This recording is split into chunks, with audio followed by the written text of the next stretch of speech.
Hi, welcome to Quid Pros Quo. I'm Zac. And I'm Rin. And today we are continuing our world building series and we are talking about history. Rin, what are we trying to do when we are world building history? You're trying to figure out, why your world is the way it is in my mind. What are the events that led up to the current events in your book? Because history does not repeat itself, but it does rhyme. I think that was Mark Twain, but yeah. Yeah. When I think about world building history, my mind goes back to when I was first introduced to the evils of the College Board. And I took an advanced placement United States history class. And one of the big words inside of that class was continuity and change over time. And so that's what I think about with history is things that are staying the same, things that are changing, and then why the things are changing that they are, and why the things that are staying the same are staying the same. So those are some of the questions that I think about when world building history is what has changed, what hasn't changed, and why is that? And that's kind of moving towards a history generation technique that we're going to talk about. It's included in Mark Rosenfelder's Planet Construction Kit. And basically the idea is to create this 3-column table where you're asking how did things used to be? You can apply this to a village, a neighborhood, a nation, an entire world. But you have how did it used to be, how is it now, and then why. And this can provide you a starting point from which to flesh things out. Yeah, that reminds me of the story spine Pixar uses it was this way every single day until this happened. Yeah. So another principle of storytelling to wrap in there. Well, you think about the intro to Avatar where it was the 4 nations lived together in harmony and then the 5 nation changed. Attacked. Right. Yeah, for sure. So in episode 24, we talked about using randomness to generate histories because history is not deterministic. From today looking back, it can totally seem like the way things happened, it was inevitable, everything was going to happen the way it happened, but that's just not true. As always, there were, dicey moments in history, for a while it was are we going to win World War II? And thankfully we did. I see you have Oppenheimer on the brain. See, the thing is, something that you said made me think of Barbie, and I haven't seen Oppenheimer, but then I thought of Barbenheimer. So there you go. Yeah. There it is, folks. Your Barbenheimer reference. A month after it came out, but at this point, it's going to be almost 2 months, month and a half. Something like that. We record these in advance. And then if you think of the way that things are going on today, they do not inevitably lead to a particular outcome either. Lots of scary Supreme Court decisions happening right now. So, and you don't know how those things are going to turn out in the future. Exactly. You can't tell how certain things with global warming or climate change are going to impact things going forward. We have lots of guesses, but we can't know for sure and for certain. The fancy word for this is contingency. History is contingent on how people react to what happens and in order to make things happen inside of the future. I like to kind of circle back to talking about how history isn't deterministic because it is very easy for us to construct a narrative where we put ourselves on the apex of history rather than understanding that we are a part of history and we don't really know if we're at an apex or if we're in a lull. And the example that I want to use is actually synthesizing 2 books that I read this summer. The first one is called The Better Angels of Our Nature by Steven Pinker. And the other one is Heretics and the Creation of Modern Christianity. I don't know what the author's name for that is, but we'll put it in the show notes when we get there. The Better Angels of Our Nature is a historical, sociological, psychological work that makes the claim that over the course of human history we have been becoming less violent. And Pinker asserts that the reason why is because of liberalization over time. So this idea of respecting people's rights and creating this idea of rights and that we shouldn't infringe upon other people's rights. So you have that going on over there. I go over to Heretics in the Making of Modern Christianity, and the author has this really wonderful first chapter where he talks about historical consciousness. And he talks about how when we're reading about the early Christian period, it's very easy to label people according to labels that we understand, but what would have been completely alien to them. Thinking about like, oh, these people are being oppressors, and these people are being rebels. These people are being free thinkers. But in that time period, those terms wouldn't have made sense to them. And there wasn't anything about, freedom of expression or freedom of religion. That wasn't part of their vocabulary, and it wasn't really part of what they were thinking about. But depending on the labels that we put onto it, we can construct this narrative that isn't actually there. And when you're going through your fictional history, you can put in a very clear narrative of like, this is what's going on inside of the society, this is what's going on long term. And you can use that as a sort of, didactic tool to make some sort of thematic claim. But if you're not going for that, consider refraining from imposing some kind of overarching structure onto your history. Yeah, that makes a lot of sense. As you were talking about using words from our time period that people from that time period don't understand, that makes me think of anachronisms. Yeah. And we will go more into anachronisms on our next episode, but for now, all I just want to say is, like, anachronisms matter a whole lot more when you're writing historical fiction Yep. than they do when you're writing fantasy or sci-fi. So. Yeah, they still can matter, though, because yes. particularly with, like, pseudo-medieval fantasy, yes. Anachronisms there can trip people up thinking that was how medieval Europe actually was, even though it's not. Oh, yeah, absolutely. I saw an Instagram reel about that a few days ago, and that just tickled my brain. Yeah.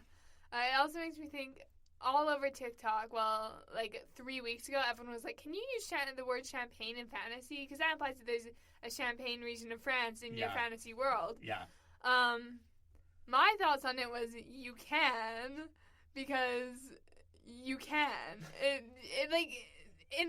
It's so much easier to like, use that word.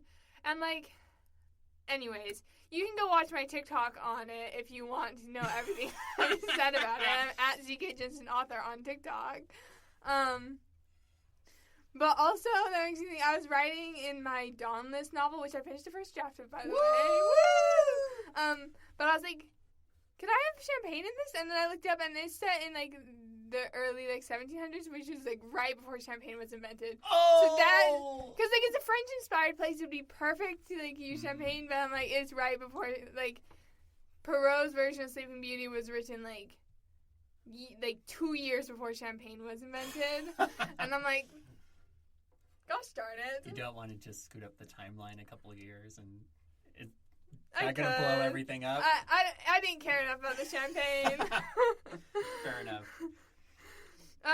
So Zac has a really good example of, like, a fictional history using his book, The Black Crescent. Zac, do you want to go into that? Yeah. So this is an example of how you can use the technique that we talked about from Mark Rosenfelder's Planet Construction Kit as it applies to a specific example. So in the Black Crescent, you have a technologically advanced society, which is an isolationist tyranny. So you can think about basically a sci-fi North Korea kind of thing with zombies.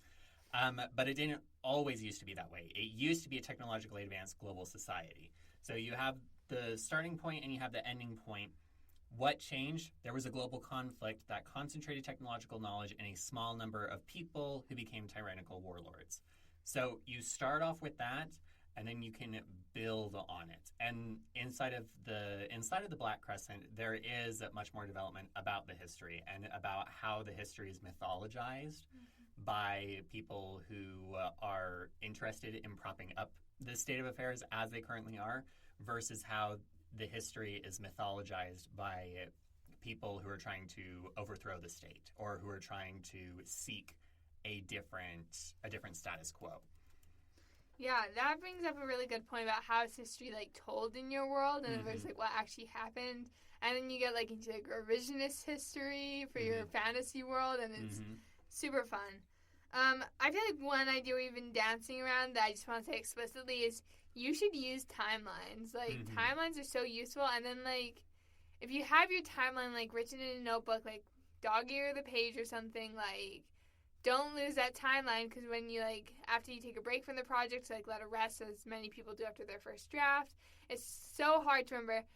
How many years ago did I say that war ended? Yeah. And it's because you don't know the number, you can't control F it. Like, I am speaking from experience, guys.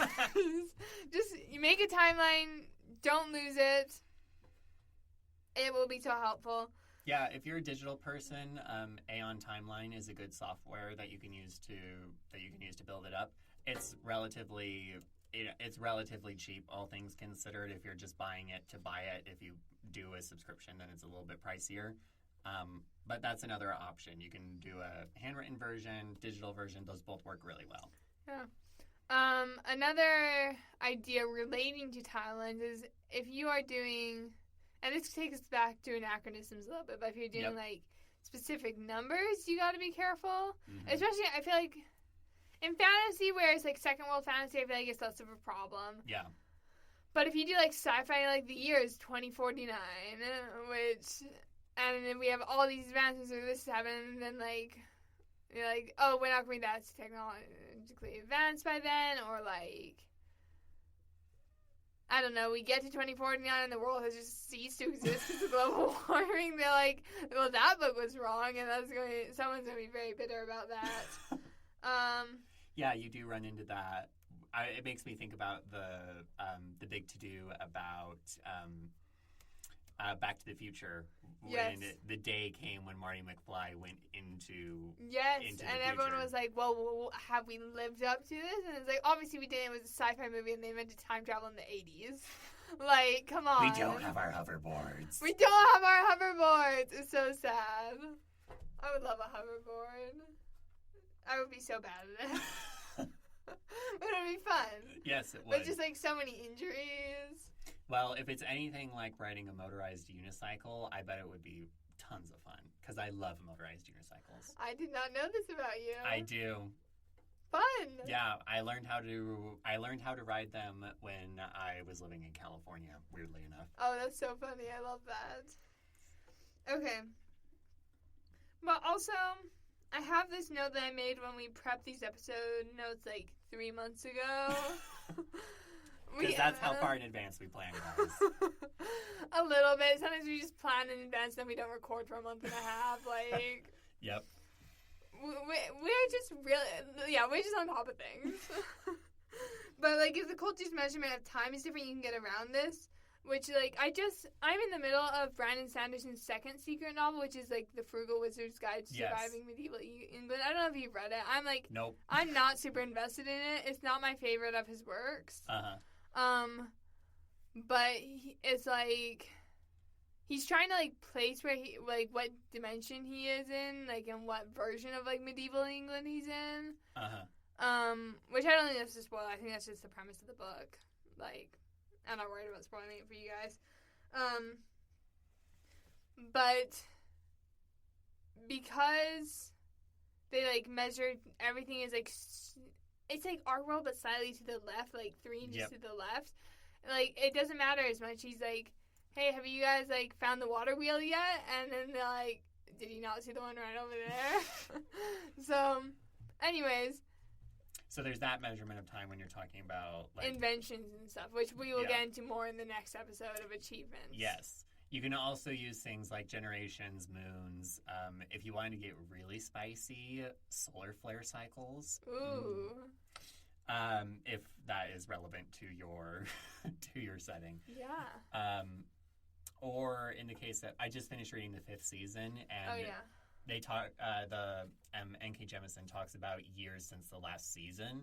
So it allows the reader to ground onto the use of years, but it also doesn't bring with it the baggage of like, oh, this is 300 years since the last season, because it might as well be 300 years since World War I or World War II, whatever.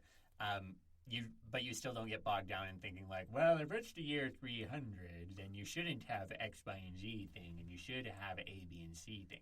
Exactly. That's an example. Yeah. So anyways, let's do a quick wrap-up. History is all about continuity and change over time, and why things change over time. Mm-hmm. You can use randomness to generate histories. You can use a 3-column table, like how did it used to be, how is it now, and why. History is not deterministic, and the fancy word for things not going inevitably is contingency, because history is contingent on how people react to what things happen. Zac gave a great example of the arcology in the Black Crescent, and Rin believes strongly in using timelines so they don't mess up their in-world timelines. Chronology. Yeah. Chronology, yes. Do you have anything else to add, Zac? I think just a quick note about using randomness. The way that you do this, if this seems really arcane to you, is like if you've ever played D&D, it's just like that. You make a table and you say these numbers go with this event. You roll the die. You go through and you would say, oh, I rolled a 1. That means this happens. Oh, rolled an 8. That means this happens, kind of thing. And then you can use that to build out on the history. In episode 24, we talked about that a little bit at greater depth. So yes. If you have questions, go over there. Perfect. That's all I've got. Yep. Awesome. This has been Quid Pros Quo. Thank you so much for tuning in. We'll see you next week. Quid Pros Quo is hosted by DC Winters and CK Jensen. If you like this episode, be sure to leave us a rating. And if you'd like to contact us, you can email us at quidprosquo@gmail.com. For more episodes, check us out on Spotify, Apple Podcasts, or wherever else you get your podcasts.